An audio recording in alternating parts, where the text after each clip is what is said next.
My name is Nicole Boone. I'm the registered dietitian and health coach with CareATC. Today, I'll be providing you guys a cooking demo with some of the fruits and vegetables that are in season.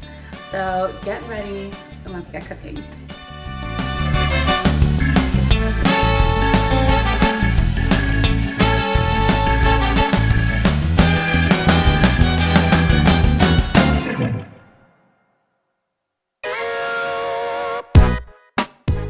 So before we get started, I wanted to show you guys the two different mangoes that I'm going to be using today.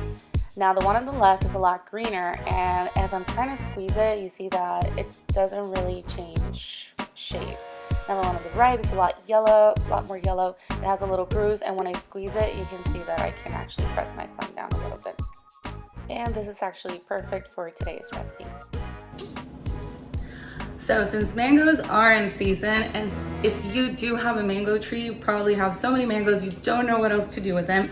We tend to see how the fruits tend to ripen even more, and if they're going bad or we feel that they're going way too bad, sometimes we just throw them away.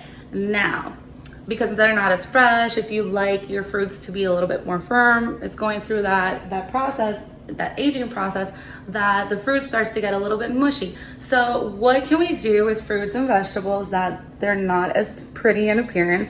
And as you can see here, when I press down my finger, then it gets to be a little bit more like it's a softer consistency. We don't have to throw away these fruits and vegetables. Actually, some fruits such as mango, and the other top fruits would be papaya, pineapple. All of these fruits and vegetables can be used as to make another products, including marinades. So today, like I mentioned, the best fruits for you to use as marinades are going to be pineapple, papaya, mangoes, limes, and oranges, limes and lemons, and oranges. And the reason for that being is because they contain protease enzymes, and those protease enzymes tend to really break down that protein hard fiber in our meats that allows meats to be tender, and it also provides a good amount of flavor. So if you guys ever get bored of doing the same old steak, chicken, or fish, today I'm going to show you guys how to prepare this marinade, how to save your items with the marinade, and then we're going to get into cooking. So this is actually great for you guys if you're doing a cook-off for the 4th of July, you want to prepare a steak. This is a good way to add some flavor to it.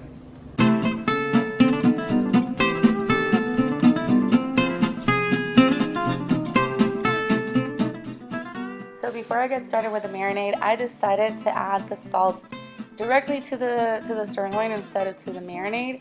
And as you can see, I'm massaging it very well, just adding enough salt to cover a little bit of it. And I save it on a Ziploc bag to marinate. It's just better for me, especially for red meats. And as you can see, I'm wiping it down because as it's going back to the fridge, we want to avoid cross-contamination. Now I am starting off by cutting that not so pretty part of the mango. Sometimes it could be worms, it could be like some bacteria. In this case, when I cut it, you see the inside, there's actually no internal bruises, so it's probably just an outside bruise. And in order to cut the mango, I'm just gonna make sure that I go around the centerpiece, so around the seed. So be very careful while using the knife and just really feel where the seed is at and just cut around it.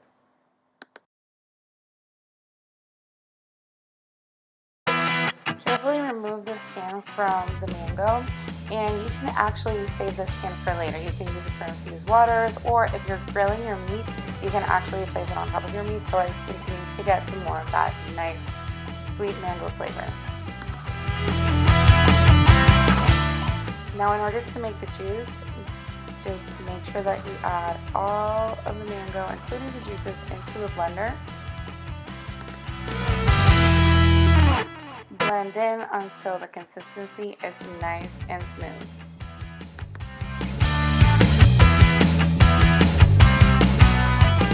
Now I'm using 2 tablespoons of fresh lime juice, freshly squeezed. And after that, I'm just going to cut off a part of the lime, and I'm going to use the whole grind of it. The grind includes the lime zest and also that white part on the interior. So I'm going to remove the pulp. And I'll be using 2 teaspoons of that grated lime grind.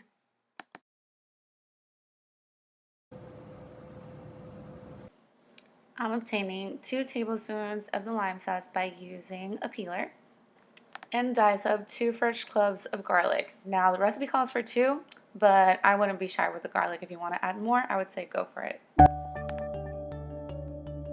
I had already pre-measured 1 teaspoon of chili powder and half a teaspoon of dried red pepper flakes.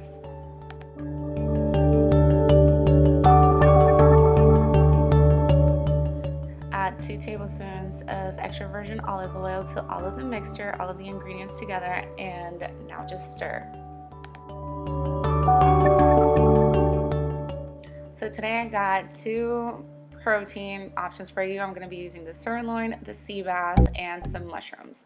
Now, since the mushrooms should be washed just before using for preparation, I'm just going to put them aside. I'm going to marinate them later.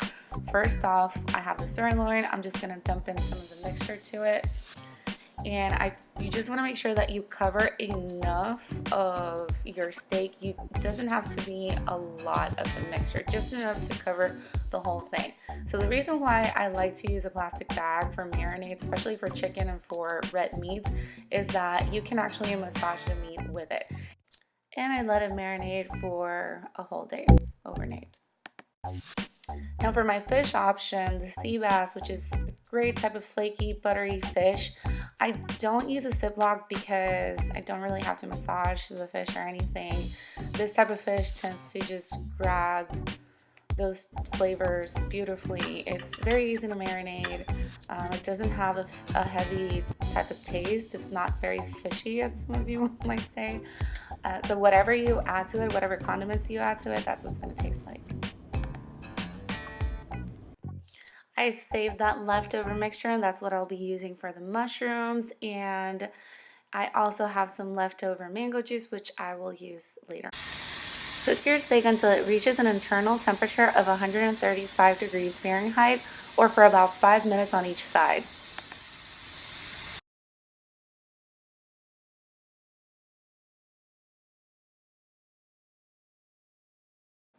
When using mushrooms, make sure that you wash them right before you're using them to start your preparation, because if you wash them beforehand, they tend to get a little bit mushy.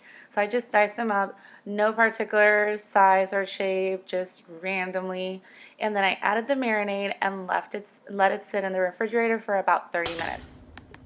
I coated the pan with a little bit of olive oil and then just cooked the mushrooms for about 5 minutes.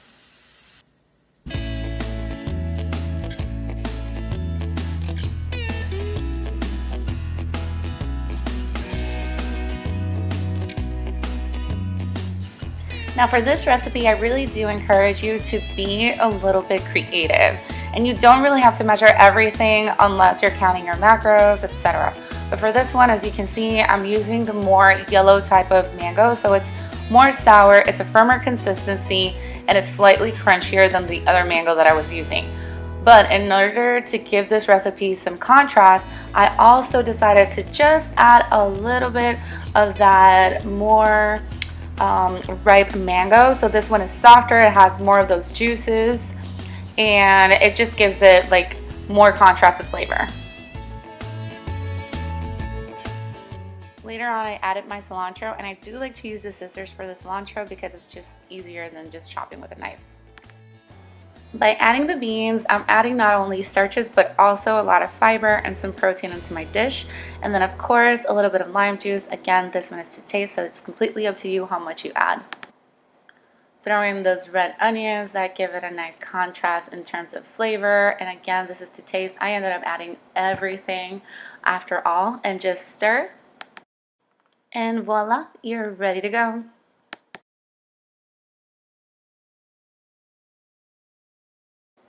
And who doesn't like avocados? They have the type of fats that are going to help you lower your LDL, plus fiber and good source of vitamins.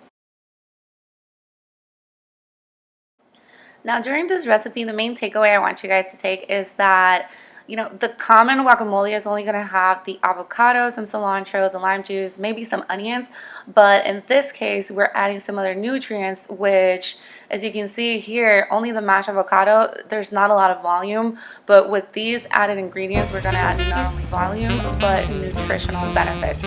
here, the tomato, I'm using the tomato on the vine, and it's a little bit ripe, so it tends to release the juices a lot easier than other types of tomatoes, or if it were firmer.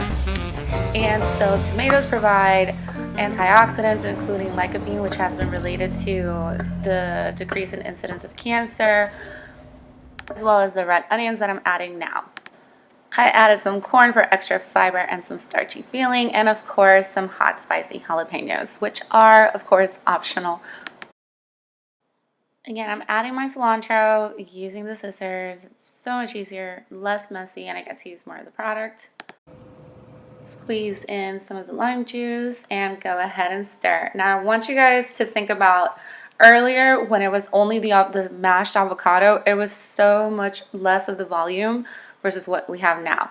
You can also use a napkin to just clean around the plate if you're going to be using it for a dip, for an activity. I know the 4th of July is coming up, so just clean it up on the sides. And if you want, add some cotija cheese or some queso fresco, and voila, you're done.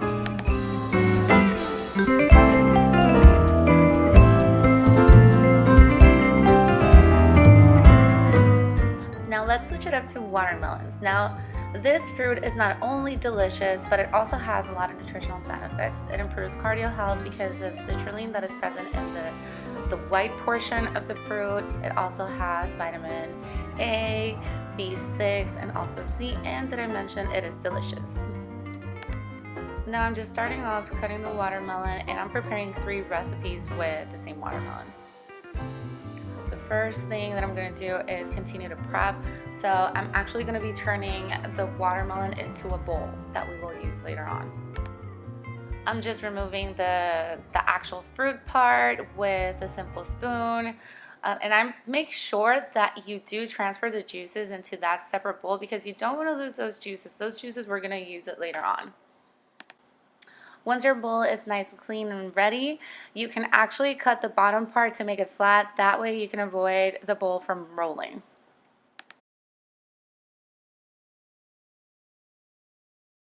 This next recipe is very easy, and if you have any kids, make sure that you call them in so that they help around and you keep them busy. So for these popsicles, I just used 2 cups of that watermelon that I was scraping earlier, some of the juices, and I just blended them in with a little bit of lime juice. And I just used these silicone ice cube molds in order to freeze up the popsicle juice. Let it stand in the freezer for about 4 hours and done.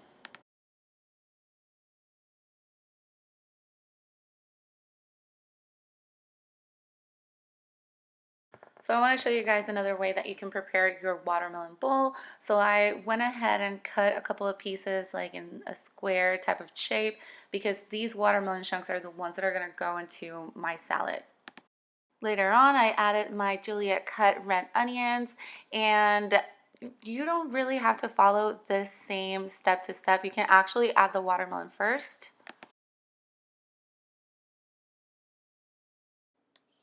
Don't forget to add on that watermelon juice in there. It's going to take care of all the flavor that you need instead of a dressing. And then, of course, a little feta for garnish and for flavor. Topped off with balsamic vinegar, and this is completely up to you. And voila, serve it on your watermelon bowl.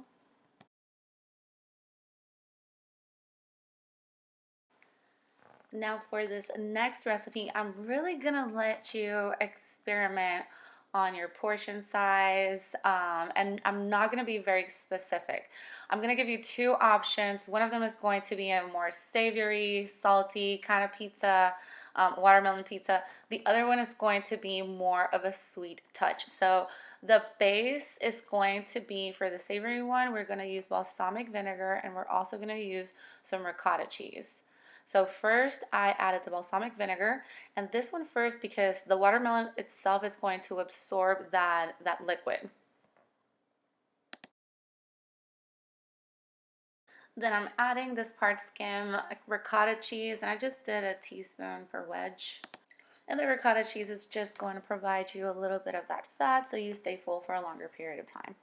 Then I added a little bit of those lettuce leaves, the mixture of the purple lettuce plus some spinach, and about 3 to 4 olives. Now for the sweet watermelon pizza, I added some of the Greek yogurt, and it's going to be vanilla, non-fat Greek yogurt. So it's going to provide us more of that protein that is also going to help keep us full alongside with the watermelon. I used less than a third of a cup, and I added some blackberries, but feel free to add any other fruit of choice, and you can also add on some nuts. I would personally love to do some pecans. Now that we're finally done cooking and prepping, I'm just gonna go over a couple of tips and tricks on how to prepare an actual meal using the different recipes that we learned today. So let's start off pairing up the sirloin. So it could be as easy and simple as placing the side salad on the watermelon bowl next to the sirloin. This can really give your plate a nice and fancy touch. Not to mention, it's fun, especially for 4th of July. I also prepared aside some sweet potato coins, so I decided to put it next to my plate, and that counts as my starch or my starchy vegetable. And then I added my salad on the side, which has the watermelon. So there you go. I have 4 of my food groups. I have my starch, my protein, my vegetables, and my fruits. Now I'm following with the sea bass. Now the sea bass, I would just serve it the same way that I did the sirloin. And to talk a little bit about the sea bass, if I didn't mention before, it's a very nice and flaky type of fish. In this case, I'm also adding some of that mango pico de gallo into the sea bass, which, remember, it was marinated with that mango sauce. But since the fish, the sea bass, is so soft, then the mango and the beans, the onions, gives it not just another flavor, but more of different types of textures. And again, since it's a very lean type of protein, I'm adding some of that guac into my sweet potato coins. Another way that we can enjoy these food items would be whipping up a bowl. So I used quinoa and lettuce as my base. Then I added some of the sea bass, the pico de gallo. So it gives me, again, a variety of flavors and textures, and I added just a little bit of that guac. So that's about a teaspoon or 2. In one plate. For our vegan option, this is where I'm using the mushrooms, and the mushrooms, I could have used it with either the sirloin or the fish as well, with the sea bass, but since they were already marinated with the same mango sauce, then I decided to do a contrast better. And what better way than mushroom tacos? You can add some hot sauce if you want, and if you're a vegetarian, go ahead, add some eggs or other type of protein. And of course, how can we forget about the watermelon popsicles? I know that your kids are gonna love this. So I'm just taking it out of the silicone mold, and then the little pineapple ones, I use them as ice cubes for my sparkling water. So I hope you guys enjoyed all of these recipes and meal ideas. I hope you guys have a great rest of your week and stay healthy. Cheers.